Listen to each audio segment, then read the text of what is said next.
Have you ever had someone push you so far that you decided enough was enough? That's exactly what happened to me.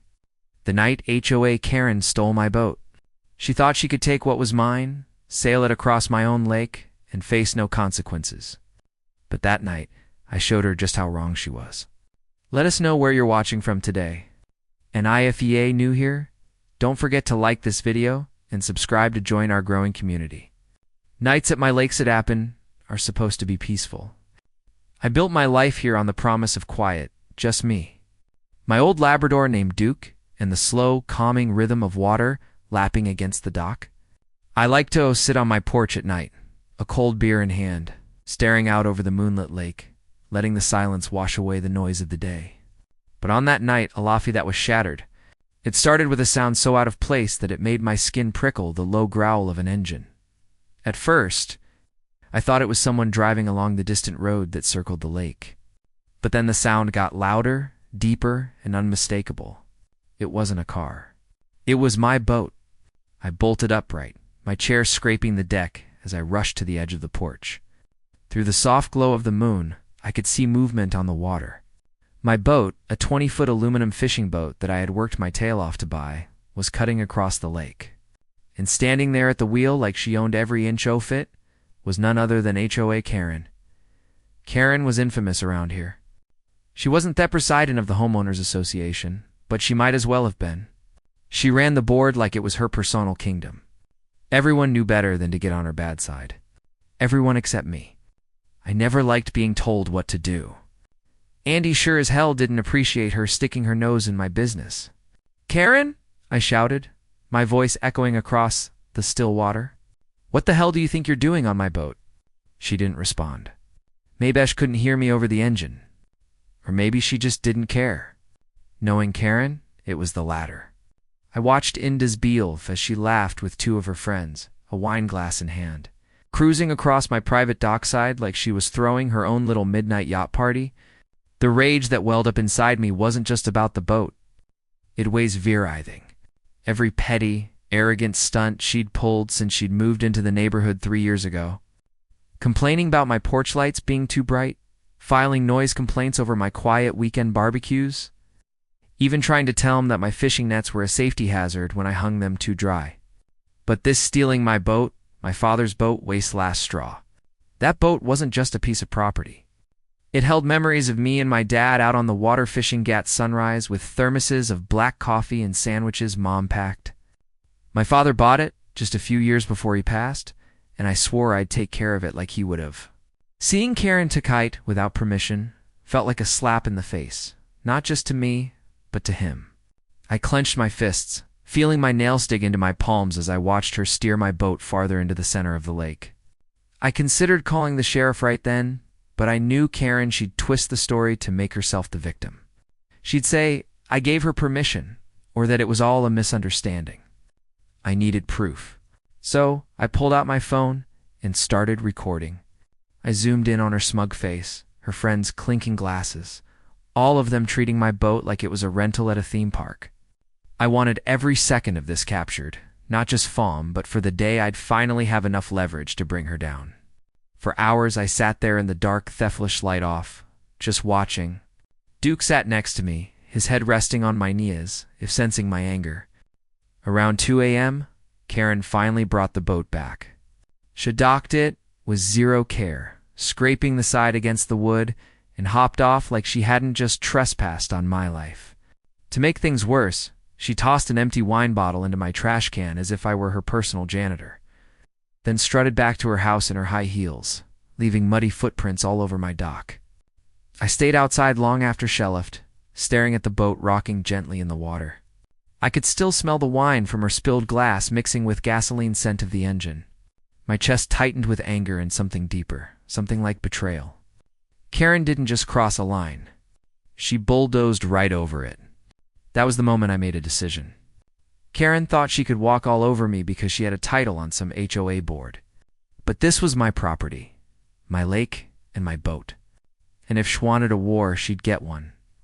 I went back inside and sat at the kitchen table, scribbling notes in an old leather journal I kept for ideas and plans. I couldn't sleep. I kept replaying the scene in my head. every smirk and laugh from her and her friends fueling the fire inside me. By the time the first light of dawn crept through the window, I knew exactly what I had to do. Karen would regret ever touching that boat, and she'd regret underestimating me. The next morning, I walked down to the dock with a cup of strong coffee in my hand. The sun had barely risen, painting the lake in shades of gold and silver. Normally, this was my favorite part of the day. Just me, Duke, and the water, as calm as a sleeping giant. But not that morning. Every time I looked at my boat, anger boiled in my chest like an untamed fire. The boat had a few new scratches along its side from Karen's careless docking. I ran my hand along the aluminum, my jaw tightening. She had no right to touch it, let alone treat it like some party barge. I took a deep breath, trying to push down the frustration, but every memory of last night replayed like a broken record. I bought that boat 5 years ago. It wasn't cheap. I had saved for 2 whole summers, taking on extra hours at the construction company just to afford it. To me, it was more than just a boat. It was my escape. I'd take it out early on weekends with a fishing rod, a cooler of cold beer, and a bag of sandwiches. Some of my best memories with my dad happened on that very lake. He taught me how to fish, how to fix an outboard motor, and even how to read the water currents. Losing him was hard, but every time I fired up that engine, I felt like it was right there beside me, telling me I was doing things right. And Karen shuttered all of that into her personal playground. I remember when she first moved into the neighborhood. She showed up with a clipboard and a fake smile, knocking on doors, introducing herself as if she were interviewing us for a job. I wasn't home that day, but she left a note on my door. Welcome to the HOA family. Please review our rules for dock and boat usage. I laughed when I read it. My land sits on a private lot that predates the HOA. Their soakage rules don't apply to me. Still, that didn't stop her from trying to interfere. She once told me I needed to get a permit to paint my own dock because I was changing the aesthetic of the shoreline. I told her politely to take her concerns and shove them where the sun doesn't shine. She didn't like that.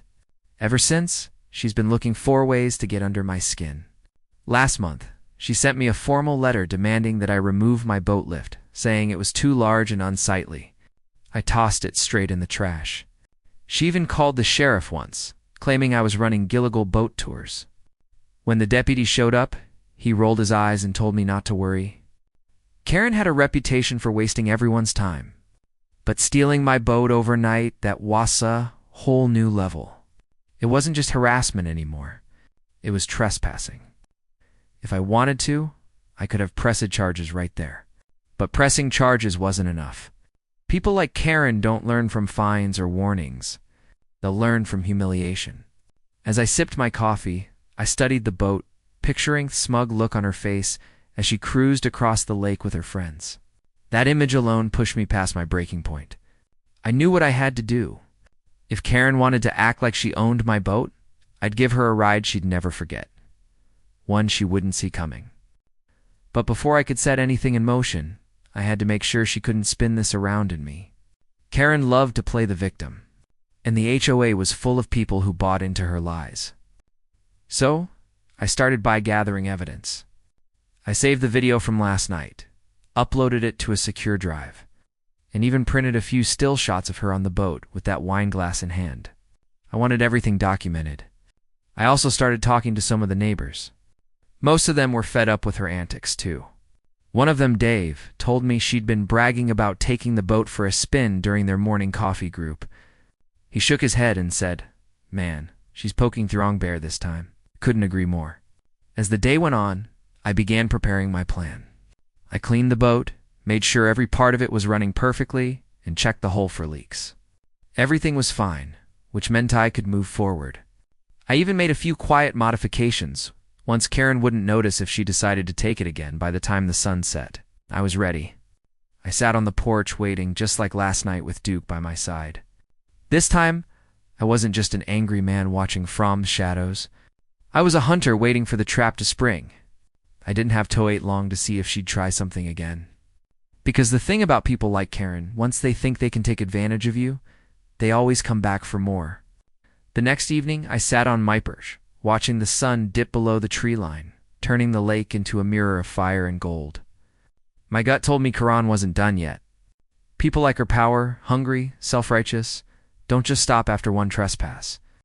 If anything, misalence after the first stunt probably convinced her I was too spineless to fight back. That assumption would be her downfall. Around 7:00 p.m., I saw her house light up across the water. Music drifted over, faint but distinct, a mix of country tunes and the clinking of wine glasses. A few silhouettes moved around on her back deck. I knew what that meant. Another gathering, another excuse for her to flaunt her dominance. I couldn't shake the feeling she was planning something. And sure enough, not even an hour later, I heard the footsteps. I leaned forward in my chair, my beer barely touched as I spotted her walking toward my dock with two of her friends trailing behind. The audacity of this woman was beyond belief. She wasn't snaking. No, she walked with that same arrogant posture, head high, chin forward, like she was queen of the lake. "Evening, Luke," she shouted across the yard, flashing a smile that could curdle milk. "Stay off my dock." "Karen," I said flatly. Standing up, my voice carried enough weight to make her friends hesitate. But not Karen. She waved a dismissive hand as if my words were just background noise. "We're just borrowing the boat again," she replied, as casually as someone asking to borrow a cup of sugar. "We'll bring it back before midnight." "Don't be such a grump." Borrowing my blood boiled. She spoke as though she had a right to it, as though I was the unreasonable one for not letting her. And her entourage turned my personal property into their floating party lounge. "I don't think you heard me last night," I said, stepping closer, my boots hitting the wooden planks of the dock. "That boat is mine. You go near it again, and I'll call the sheriff." "This isn't a negotiation, Karen. It's a boundary." Her fake smile faltered for half a second, but then she laughed. "Oh, please. The HOA has rules about shared resources, Luke. You can't just hoard all the fun. That lake and this community aren't yours alone, sweetheart." "Funny," I said, crossing my arms. "Because I'm pretty sure my property taxes say otherwise." Her friends were clearly uncomfortable now, shifting on their feet. One of them, a younger woman I'd seen jogging in the mornings, tugged at Karen's sleeve. "Maybe we should just go back." But Karen wouldn't have it. She rolled her eyes and turned back to me, lowering her voice just enough to sound threatening. "You think you're untouchable because your proper type predates the HOA? You're not. I have friends on the board. We can make things very difficult for you if you don't learn to play nice." That was it. That smug threat snapped something inside me. I didn't raise my voice. I didn't need to. I just took a step closer until we were face to face.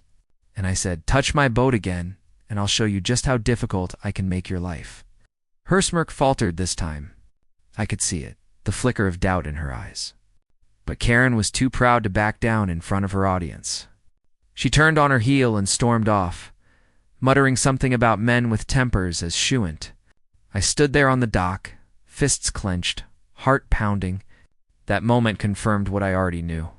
Karen wouldn't stop. She'd come back. Maybe not tonight, but soon. And when she did, I'd be ready. I spent the next few days quietly reinforcing my plan.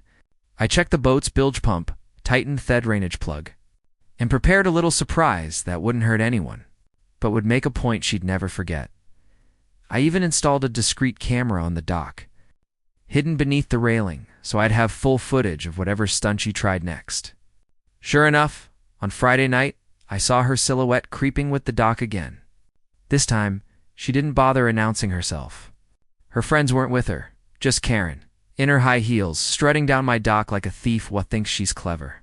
She untied the boat and started the engine, completely unaware that she was stepping into my trap. I stood in the shadows of the porch, watching her glide across the lake under the silver moonlight, completely oblivious to what was coming next. And as I watched, I smiled. Not because I liked what I was about to do, but because I knew it was the only way to make her stop. By the time the first rays of dawn pierced through my cabin window, I was already awake, sitting at the kitchen table with my plans scribbled out in front of me.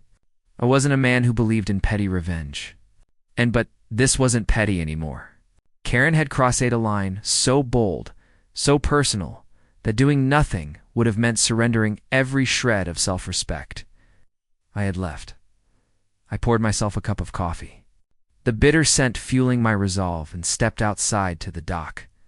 The lake was still as glass, reflecting the pink and orange streaks of the sunrise. Duke trotted beside me, his tail wagging lazily. To anyone else, it was a perfect morning. But for me, it was the calm before the storm. The first step was preparation. I examined every inch of my boat, checking the engine, the ropes, and the drainage plug I'd rigged with a custom latch. With a single twist, I could control how fast the water would seep in. It wasn't enough to sink the boat dangerously fast, but it was enough to cause a slow, deliberate descent. Just enough to scare the life out of anyone on board. I made sure all my personal gear was removed, fishing rods, tackle boxes, the cooler I usually kept under the seat. I even scrubbed the deck so there'd be no excuse for her to claim I'd left it dangerous or unfit for use. By the time I was done, the boat looked like a clean slate, a blank stage for the lesson I was about to teach. The second step was surveillance. I double-checked the small camera I'd hidden on the dock railing, making sure it had a clear view of the boat and the lake. Karen wouldn't be able to twist the story around. I'd have every second of her trespassing caught on film. If she wanted to run to the hoe with more lies, I'd have evidence solid enough to put her in her place once and for all. By late afternoon, I was ready. I sat on the porch pretending to read an old fishing magazine, though my eyes rarely left Karen's house across Thelic. It wasn't a question of if she'd strike again, it was when. People like her always double down when you confront them. And I was right. Just after sunset, I heard that familiar sound, that clicking of high heels on pavement.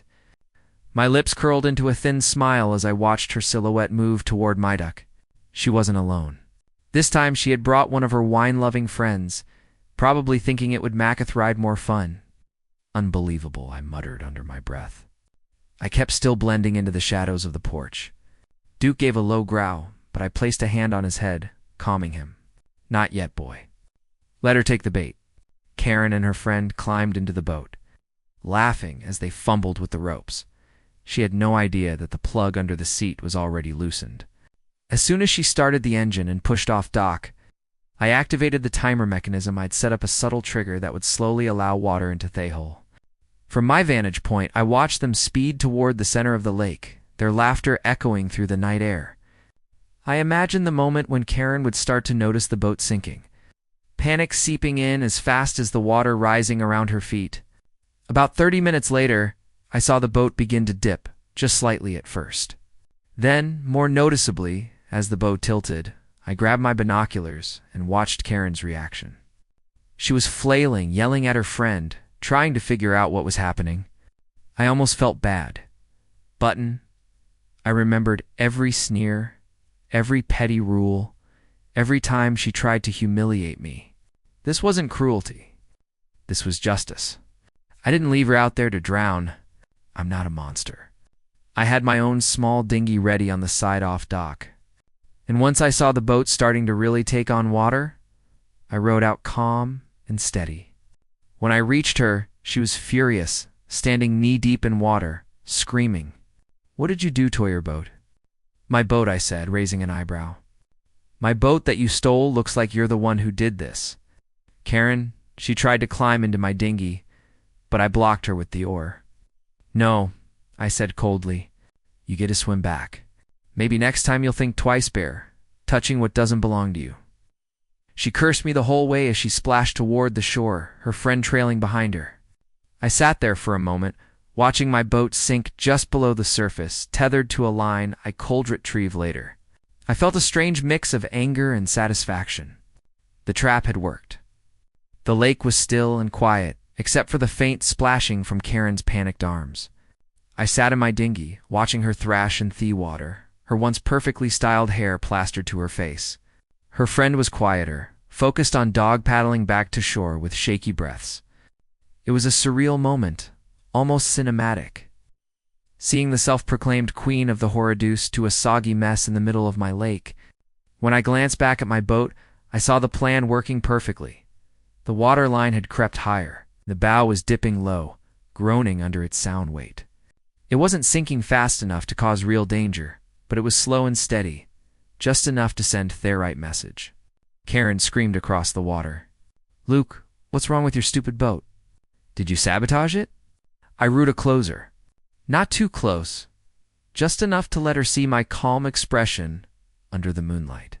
Karen, let me ask you something, I said, voice even, but sharp. When you snuck onto my property twice, did you ever stop to think a boot walk could go wrong? She sputtered. This is illegal. You can't just illegal. I cut her off, my tone rising for the first time. You stole my boat, Karen. That's trespassing and theft. You're lucky I don't let you sink with it. She stopped shouting for a moment, maybe realizing how serious I was. The look on her face shifted from fury to fear as boat dipped another inch lower, water sloshing over the sides. Her friend called out, voice trembling. Karen, we need to get off this thing now. Then swim. I said simply, "Ba." E pointed at the shoreline with my oar. It's a straight shot. You're not getting on my dinghy unless you apologize and mine it. Karen's eyes flared. Apologize to you? She snapped. You're out of your mind. I shrugged. Then enjoy the water. And with that, I rowed back a few feet, giving them space. Karen cursed under her breath. But when the water reached her knees, her tone shifted. Fine, fine. I'm sorry. Is that what you want? She shouted, voice shrill. I stopped rowing, looking her dead in the eyes. No, Karen, I don't want a forced apology. I want you to understand Thathis Lake isn't yours. My boat isn't yours. My life isn't yours to control. You step on me again. And this, I gestured to the sinking boat, will feel like a summer picnic compared to what I'll do next. She didn't respond. Instead, she muttered something to her friend and with an angry splash slid into the water. I stayed nearby as they swam back, partly to make sure they didn't actually drown, but mostly to let Karen feel the humiliation of swimming like a soaked raccoon in front of me. By the time they reached shore, Karen was seething, her makeup smeared, and her wine-stained dress clinging to her like a wet rag. She stormed up to her house without another word. Her friend, still panting, gave me a quick sheepish look and muttered, Sorry about all of this, before scurrying after her. I turned my attention back to the boat. It was now half submerged. Bobbing gently as the waterline crept higher, it was strange watching something I cherished slip under the surface. But I knew I'd prepared for this. The line I had tied to the dock would let me winch it back up later. For now, it was a symbol, one that Karen wouldn't forget. I rowed back to the dock and sat there, dripping with a mix of sweat and lake mist, watching the ripples settle. Duke barked softly from the porch, wagging his tail as if he could sense my strange mix of anger and satisfaction. For the next hour, I just sat there letting the night soak in. I thought about my father and what he'd say if he saw me pulling the stunt. He'd probably laugh first, then tell me I'd done the right thing. Dad always believed in standing up for yourself, even when it meant getting your hands dirty. When I finally secured the dinghy and checked my camera footage, I felt a weight lift off my shoulders. I had everything. Karen's trespassing, her meltdown on the boat, her forced apology, it was all on tape. I wasn't just winning this battle. I was about to end the war. As I climbed and towed that night, I knew this wasn't over. Karen wasn't the kind of woman to back down after being embarrassed. She'd be plotting, scheming, rallying the HOA to come after me harder. Thanavir. But I also knew something she didn't. I'd already taken the fight to a place she couldn't touch. The next morning, the lake was eerily quiet. A light mist hovered over the water, and the sun rose like a slow, glowing ember, painting everything in soft gold. I stood on the dock, coffee in hand, looking out at my half-submerged boat. It rested about 30 yards from the shore, tethered by the line I'd rigged the night before. It was waiting for me like a soldier standing after battle. Karen, on the other hand, was nowhere to be seen. I figured she'd be licking her wounds, probably spinning some story to make herself look like the victim. But what she didn't know was that I already had everything I needed to make her least grumble. The footage on my dock camera was crystal clear. Her walking straight onto my property, starting my boat without permission, and the chaos when it started sinking. I didn't just have leverage, I had her cornered. By mid-morning, I decided to retrieve the boat. I untied the winch system I'd set up on the dock, pulled on my old waders, undrowed out in the dinghy. Duke barked a few times from the shore, as if cheering me on. As I reached the boat, I took a deep breath and got to work. It wasn't difficult to recover. The latch I'd rigged was simple enough to reset, and within an hour, I had pumped enough water out of the hole to float it back toward the dock. It was a messy job. Booty didn't mind. Every stroke of the oar felt like a victory, a reminder that I was in control. Not Karen? When I finally got the boat tied up and secure, I sat down on the dock with a sandwich and watched the sunlight glint off the water for the first time in days. I felt calm. I'd handled the situation my way. I had sent the message loud and clear. But that calm didn't last long. Around noon, Karen showed up. She came marching down from her house, still wearing that smug expression she'd probably practiced in the mirror. I could see her from 100 yards away, clutching a clipboard in one hand and her phone in the other, like they were weapons. "You're going to pay for this, Luke," she shouted before she even reached the dock. "I nearly drowned last night because of you. That was attempted assault, and I'm filing a report with the sheriff." I didn't move. I just leaned back on the dock, taking another bite off me sandwich. "Funny," I said after swallowing, "because I've got about 2 hours of video showing you stealing my boat. Want me to send that to the sheriff first?" That stopped her in her tracks. Her eyes widened just for a moment before narrowing again. You didn't have proof." I smirked. "Oh, I have more proof than you'll ever want. Audio, video, timestamps. Hell, I even got your little wine toast before you hit the throttle. Should I play it back for you, or do you want me to upload it to the HOA's group chat?" She opened her mouth, but no sound came out. Her friend from last night must have told her how bad she looked when she panicked, and she knew I wasn't bluffing. "You think you can threaten me?" she finally hissed. I stood up slow and deliberate and stepped toward her. "No, Karen, I'm not threatening you. I'm promising you if you ever set foot on my property again, you're going to regret it in ways I can't even describe. You messed with the wrong man." She swallowed hard, and for the first time, I saw it fear. She wasn't tested to people standing up to her. Most of the HOA members just bent over backward to avoid her wrath. But me, he wasn't one of her pawns. "You're insane," she spat, but her voice cracked slightly. Then she turned and stormed off, muttering under her breath about lawyers and evidence, though we both knew she had no case. As she disappeared up the hill, I felt a strange sense of peace wash over me. I'd rescued my boat, my dignity, and most importantly, my freedom from her constant harassment. But deep down, I knew Karen wasn't done. People like her didn't walk away quietly. They regroup, scheme, and come back twice as loud. Still, I had something she did in truth and evidence, and that was a combination even the HOA couldn't twist against me. That evening, as the sun dipped behind the trees, I took the boat out for a quiet ride. Just me and Duke. The water was calm again, and for the first time in days, I felt like I owned my lake again, because I did. 2 days past the wit, I had a word from Karen, and that silence was louder than any shouting match. I knew she was plotting. That's just who she was. Someone who thrived on conflict and manipulation. By the 3rd day, my prediction came true. I received a formal letter from the HOA. It was tucked into my mailbox. Neatly folded in, stamped with the HOA's official seal, as if that made it any less ridiculous. Inside was a typed letter full of Karen's flavor of venom, accusing me of endangering the safety of community members and willful destruction of property. According to her, I had maliciously sabotaged a communal resource, my own boat. I almost lawed out loud, but I didn't get angry. No, this time I had something better than anger. I had evidence.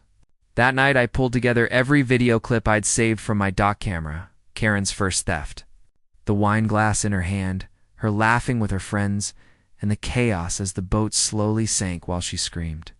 I organized it into a single file, clean and clear, with timestamps and audio that left no room for doubt. I even included clips of me retrieving my own boat the next morning, showing how I had prepared for it to be safely recovered.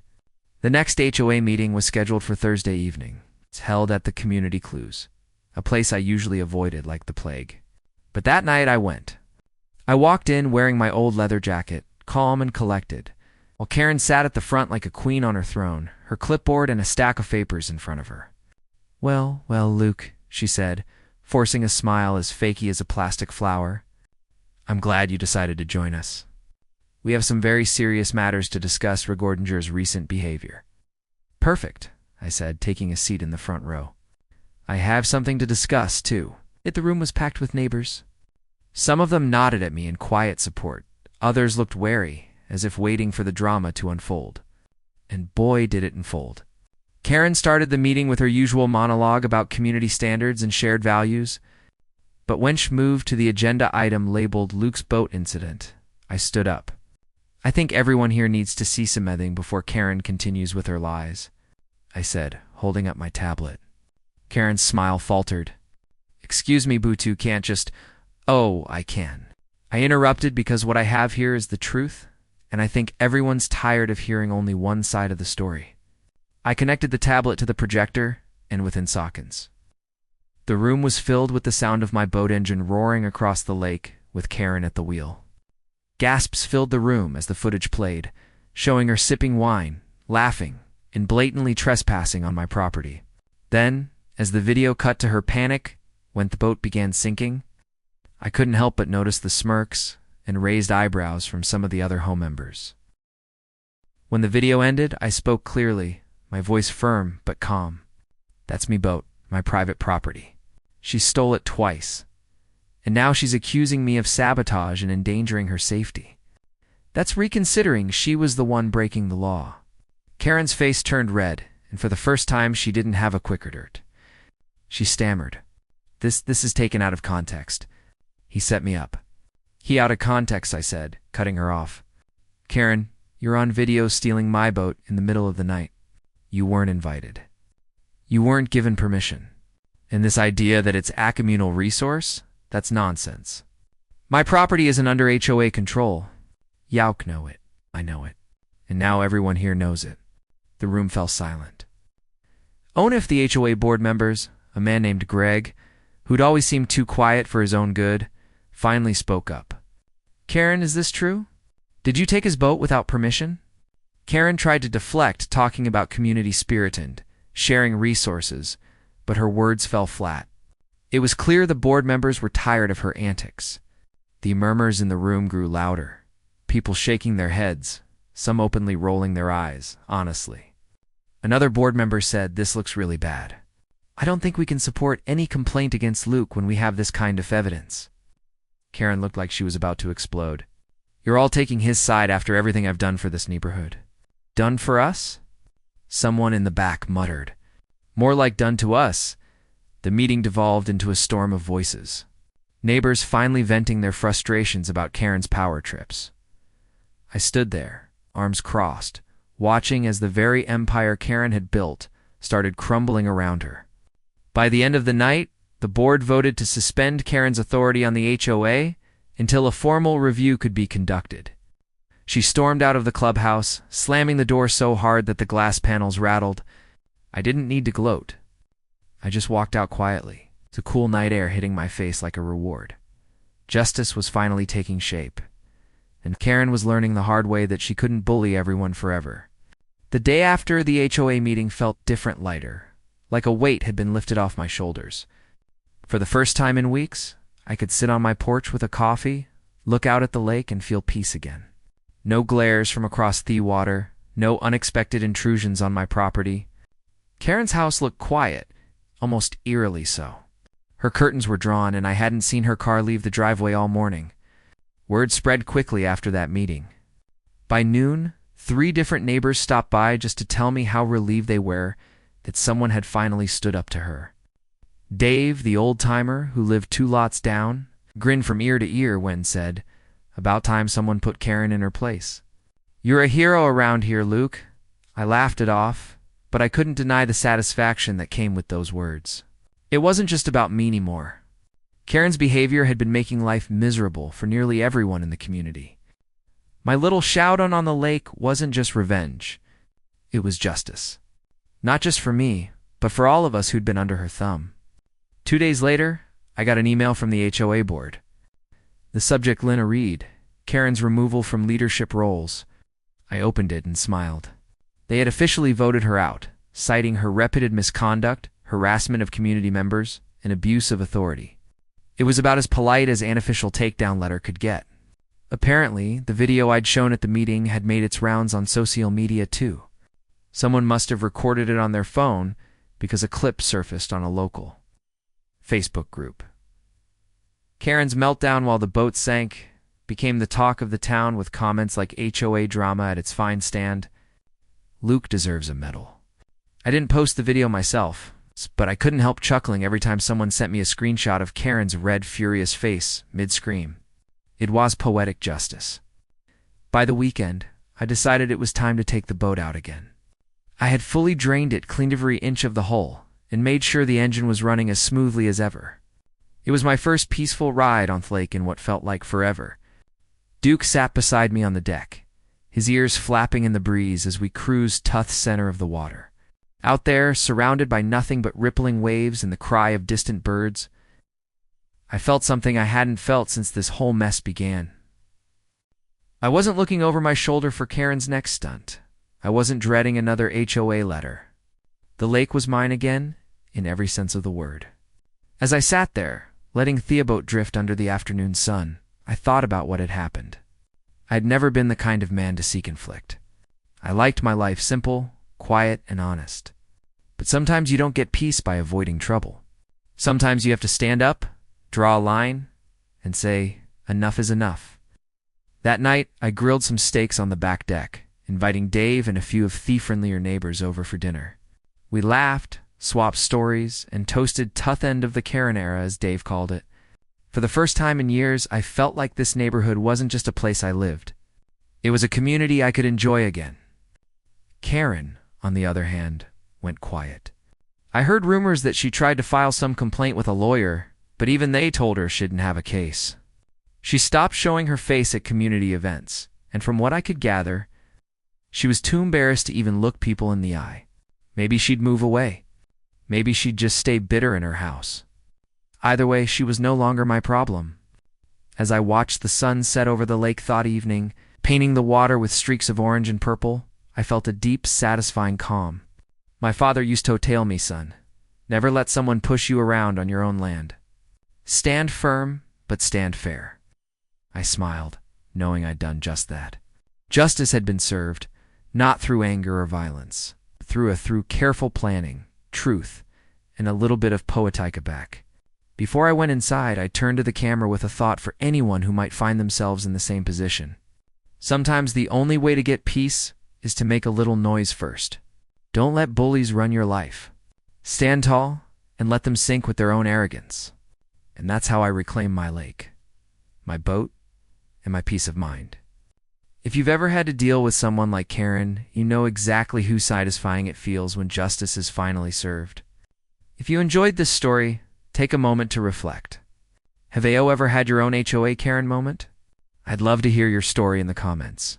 And if you're new here, don't forget to hit like and subscribe. We've got more real stories coming, and I promise you don't want to miss the next tone.